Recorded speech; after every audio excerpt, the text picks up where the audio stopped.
सबकी पसंद से नापसंद कैसे बन गया washing Nirma powder. Washing Nirma powder एक समय में भारतीय बाजार में धाक रखता था, लेकिन इनोवेशन में चूक और गलत मार्केटिंग स्ट्रेटेजी की वजह से यह प्रोडक्ट काफ़ी पीछे रह गया। ऋतिक रोशन को ब्रांड एम्बेसडर बनाना काफ़ी शायद इनके लिए खास नहीं था। साइकिल पर सर्फ बेचने वाले निरमा के फाउंडर करसन भाई पटेल की कहानी काफ़ी दिलचस्प है। कहते हैं जज्बा और जज्बात एक साथ मिल जाए तो इंसान दुनिया जी सकता है। यह कहावत शायद करसन भाई पटेल जैसे लोगों को देखकर ही कही गई होगी। आप इस नाम से भले ही न परिचित हों, लेकिन इनकी कामयाबी की गूंज आपको बचपन से ही सुनाई देती रही होगी। हम बात कर रहे हैं निरमा वॉशिंग पाउडर के फाउंडर की, जिन्होंने देश की सबसे बड़ी एफएमसीजी कंपनी को भी टक्कर दे दी। उन्होंने साइकिल पर जाकर प्रोडक्ट बेचने का काम शुरू किया और 17,000 करोड़ का कारोबार फैला दिया। लेकिन ऐसा क्या हुआ कि यह कंपनी काफ़ी पॉपुलर होने के बाद इनके निरमा वॉशिंग पाउडर अब कहीं देखने को नहीं मिलता, लेकिन उसकी जगह नए आए प्रोडक्ट ने ले ली। कभी डिटर्जेंट पाउडर बाजार के 60% पर कब्जे रखने वाला प्रोडक्ट अब सिमट कर 6% पर आ गया है। गुजरात से शुरू हुई कंपनी निरमा वॉशिंग पाउडर की नींव पूरी तरह जज्बा और जज्बात पर रखी गई।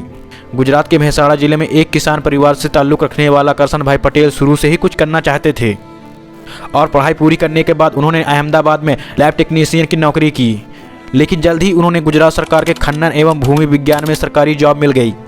सरकारी नौकरी के बावजूद भी करसन भाई पटेल के मन में कुछ अलग करने का जज्बा था और तभी उनकी ज़िंदगी में भूचाल आया। उनकी बेटी निर्भुमा अचानक एक हादसे में चल बसी। अचानक हुए इस हादसे ने उन्हें तोड़ दिया। वे चाहते थे कि उनकी बिटिया पूरी दुनिया में नाम कमाए, लेकिन अब ऐसा संभव नहीं था। इस जज्बात को उन्होंने जज्बा बना लिया और बिटिया के नाम से डिटर्जेंट पाउडर बनाना शुरू किया। लेकिन करसन भाई ने निरमा के नाम से प्रोडक्ट बनाना तो शुरू कर दिया, लेकिन बाजार में मौजूद HUL जैसी बड़ी कंपनियों से मुकाबला लेना कठिन था। इसके लिए उन्होंने नई नई स्ट्रेटेजी अपनाई और हर पैकेट में लिखना शुरू किया कि कपड़े साफ नहीं तो पैसा वापस। बस फिर क्या था, लोगों ने खरीदना शुरू किया और देखते देखते उनके प्रोडक्ट की मांग बढ़ने लगी और कारोबार बढ़ता देख करसन भाई पटेल ने सरकारी नौकरी छोड़ दी और पूरा ध्यान बाजार में देने लगे। करसन भाई पटेल शुरुआत से ही अपने प्रोडक्ट को लोगों तक पहुंचाने के लिए अलग अलग आइडिया निकालते थे।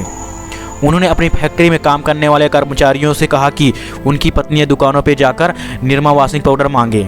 इससे दुकानदारों के पास इस प्रोडक्ट की मांग आने लगी और उसकी बिक्री बढ़ गई।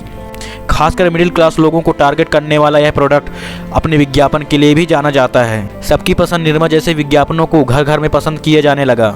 निरमा गर्ल ने भी इस प्रोडक्ट को काफ़ी फेमस कराया। 2005 तक आते आते निरमा एक ब्रांड कंपनी बन चुकी थी और शेयर बाजार में भी लिस्टेड हो चुकी थी। साल 2010 तक निरमा की मार्केटिंग हिस्सेदारी करीब 60% पहुंच गई थी। कंपनी ने वॉशिंग पाउडर फील्ड में प्रतिस्पर्धा बढ़ती देख अन्य क्षेत्रों में भी निवेश करना शुरू कर दिया। सीमेंट कंपनी बनाई जो देश में 5वें नंबर पर है।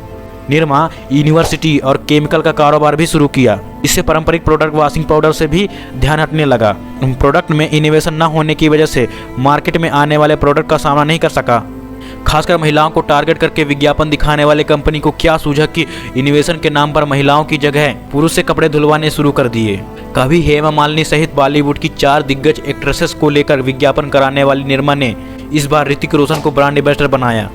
इस चूक से उनका प्रोडक्ट महिलाओं से कनेक्ट नहीं हो पाया और बाजार से आउट होता गया। इसकी हिस्सेदारी 60% से गिरकर करीब 6% तक आ चुकी है। हालांकि इस कंपनी के तौर पर निरमा आज भी मूल्यांकन ब्रांड है।